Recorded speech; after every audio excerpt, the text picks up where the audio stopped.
안녕하십니까, 큐큐 매니저입니다. 정말 어이없게도 저는 어렸을 때 참깨가 딸기에 붙어있는 건 줄 알았습니다. 그래서 엄마 따라 시장에 갔을 때 깨 파는 분들을 보면 너무 안타까워했었죠. 지금 보면 제가 훨씬 안타깝네요. 대충 한 2005년쯤인가? 저희 아들을 데리고 마트에 데려갔을 때 먹고 싶은 걸 고르라고 했는데 먹어본 적도 없는 맛없는 과자를 고르더군요. 아이들이 먹기엔 좀 거부감 나는 과자, 뭐 와사비 맛 뭐 그런 거. 결국 집에 가서는 하나 먹어보고는 손절해갖고 제가 다 먹었던 기억이 납니다. 이렇듯 아직은 경험하지 못해서 모를 수도 있는 것들이나 우리 자식들이 그 시절 눈높이에서는 보이지 않는 이야기들이 많은데 이걸 알려주려고 해도 아시잖아요. 가족끼리 운전 가르치는 것처럼 아무리 얘기해도 속 시원히 전달되지도 받아들이지도 않습니다. 싸우기 쉽죠. 그냥 서로 짜증내고 싸우기만 쉽죠. 제가 20년 동안 입시 현장에 있을 때도 학부모님들이 자주 하던 얘기가 제가 말하면 듣는 척도 안 하니까 선생님이 좀 말씀해 주세요. 뭐 이런 것처럼 친족 아닌 적정한 거리에 남이 이야기를 했을 때 더욱 경청하게 되는 게 맞긴 하니까요. 그래서 오늘은 고3이 된 저희 막내 아들과 같은 나이 또래의 수험생들에게 한마디 하려고 합니다. 이 영상이 마음에 드시면 공부하는 학생들이나 수험생들에게 소개해 주시면 좋을 것 같습니다.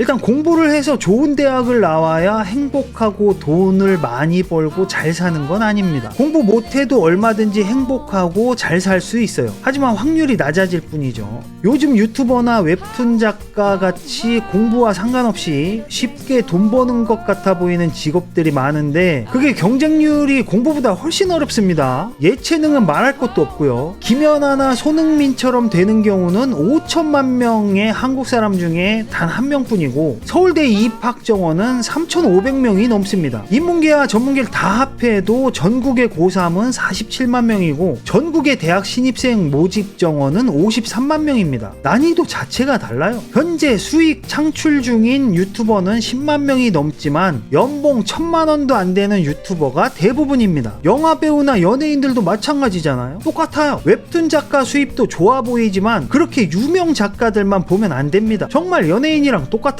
예능 한 번만 출연해도 몇천만 원에서 몇십만 원까지 그 빈부격차는 엄청납니다. 이름 한번 알리지도 못하고 사라지는 무명 배우들도 수십만 명입니다. 한마디로 너무 어려워요. 그 중에서 제일 쉽고 확률이 높은 게 공부예요. 또 나중에 성인이 되어서도 사회적 시각과 선입견이 너무 달라요. 같은 유튜버를 해도 약사가 약을 소개하는 거랑 일반인이 약을 소개하는 거랑 같을 수가 없죠. 유튜브도 이제는 전문가들의 영역으로 진화해 가고 있습니다. 그래서 뭘 해도 기본적인 선입견을 유리하게 하고 확률을 높이기 위해서 공부를 하는 겁니다. 내가 공부를 잘하면 어떤 직업을 선택해도 유리한 건 사실이니까요. 제가 낚시 강의 영상을 유튜브에 올리고 제일 많이 듣는 소리가 선생님 출신이라 잘 가르치시네요 뭐 이런 거였습니다. 그게 무슨 상관이에요. 선생은 다 잘 가르쳐요? 내가 만난 선생들 대부분 아니던데? 그렇게 큰 상관 없어요. 그런데도 그런 선입견을 무시 못한다는 거죠. 사람들이 뭘 보고 널 판단하겠어요? 게임을 좋아해서 게임 회사에 들어가고 싶어. 그럼 게임 회사에서 뭘 보고 널 뽑을 건데 네가 누군 줄 알고.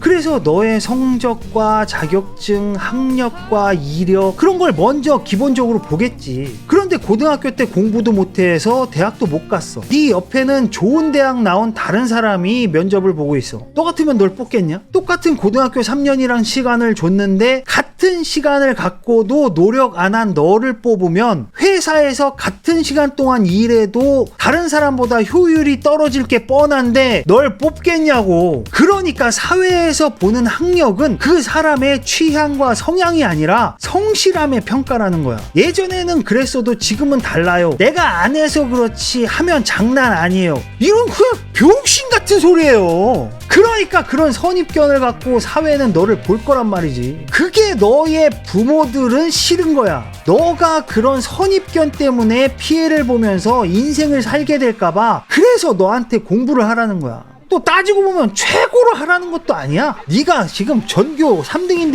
1등 되라고 하는 부모면 이거 보라고 하지도 않아. 피해를 보지 않을 정도로만 하면 된단 말이지. 가서 안 맞으면 그때 그만둬도 되고, 확실한 목표가 생겼을 때 바꿔도 돼요. 가지도 못한 거랑 가서 그만둔 거랑은 자존감부터가 다르거든. 만약 40대 아저씨가 갑자기 프로게이머가 하고 싶다고 노력하면 그 젊은 친구들의 피지컬을 따라잡을 수 있을까요? 운동선수고 프로게이머고 왜 어릴 때부터 시작을 할까요? 받아들이고 습득하는 속도가 다르기 때문이에요. 그러니까 나중에 나이 들어서 뒤늦게 깨닫고 그때 가서 하려고 하면 너무 힘들다는 거지. 그거를 선배이자 부모이자 이런 어른들이 미리 경험을 해보고 깨달은 거야, 뒤늦게. 그래서 잔소리를 하는 거예요. 제가 50년 가까이 살아봤는데 살다 보니까 대학이나 학력이 그렇게 중요한 것 같진 않아요. 그런데 불리하긴 해요. 확실히 살아보니까 유리하고 불리한 건 있어요. 저는 제 큰아들이 대학을 안 가겠다고 했을 때 오케이 콜 그냥 쿨하게 했습니다. 그러면서도 왜 이런 영상을 찍냐, 여러분은 지금 인생에서 가장 뇌가 활발한 시기예요. 본인이 가장 성능이 좋을 때 게임하고 유튜브나 웹툰 보는데 그 성능을 낭비하고 있는 거예요. 지금 한 40대나 50대가 돼갖고 연봉 1억 받는 사람이 있다고 칩시다.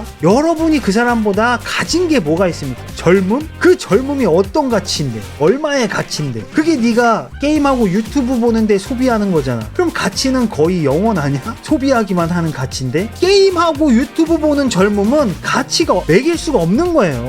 아까 말한 그 연봉 1억 어른보다 여러분이 더 갖고 있는 건 머리숱하고 시간밖에 없어요. 이 시간을 어떻게 쓰느냐에 따라 여러분이 50살이 되었을 때 당신의 연봉이 10억이 될 수도 있고 1000만 원이 될 수도 있습니다. 여러분의 유일한 재산인 시간을 지금 어떻게 쓰고 있어요? 그걸 보면 30년 후에 당신이 보일 겁니다. 지금 뭘 할지 직업을 결정할 필요도 없어요. 대학을 가거나 사회에 나와서 바뀌는 사람도 많아요. 정말 대학을 안 가도 괜찮아요. 하지만 그 대신 인서울 가려고 공부하는데 시간을 쏟는 친구들만큼 여러분도 여러분이 선택한 거에 정성껏 시간을 써야 대학을 안 가고도 행복할 수 있습니다. 잉여로 남는 건 너무 슬프잖아요. 제가 고3이나 재수생 입시를 20년 이상을 했는데 현장에 있으면서 제가 제일 답답했던 것 중에 하나가, 어떤 애가 와서 그래, 선생님 저는 정시로 갈 거예요. 그러고서 중간고사 기간에 놀아. 시험 기간에는 좀 일찍 끝나잖아요. 그러면 그때 일찍 끝나고 막 노래방 가고 놀아. 그게 무슨 정시 준비하는 거야, 노는 거지. 남들 수시 준비하고 내신 준비하는 애들은 내신 준비한다고 그렇게 공부하고 학교 일찍 끝나면 와서 또 공부하고 시험 보고 시간이 생기면 공부를 해야 될 거 아니야, 정시를. 근데 자기는 정시라고 내신 기간 동안 놀아. 그거 얼마나 멍청한 짓이에요. 내 말이 바로 그겁니다. 대학을 안 가도 상관이 없다니까. 대학을 안 갈 거면 지금 옆에 친구들이 공부하는 시간에 나는 내 인생을 위해서 써야 되는 거야, 그 시간을. 근데 네가 지금 보고 있는 건 영화 리뷰나 보고 웹툰이나 보고 있잖아. 지금 네가 하는 행동이 너무 잘못됐다는 걸 알았으면 좋겠어요. 이대로 가면 그냥 잉여가 되는 거예요. 잉여. 그냥 잉여로 남는 건 너무 슬프잖아요, 인생이. 그래서 오늘의 결론, 시간을 잘 쓰자.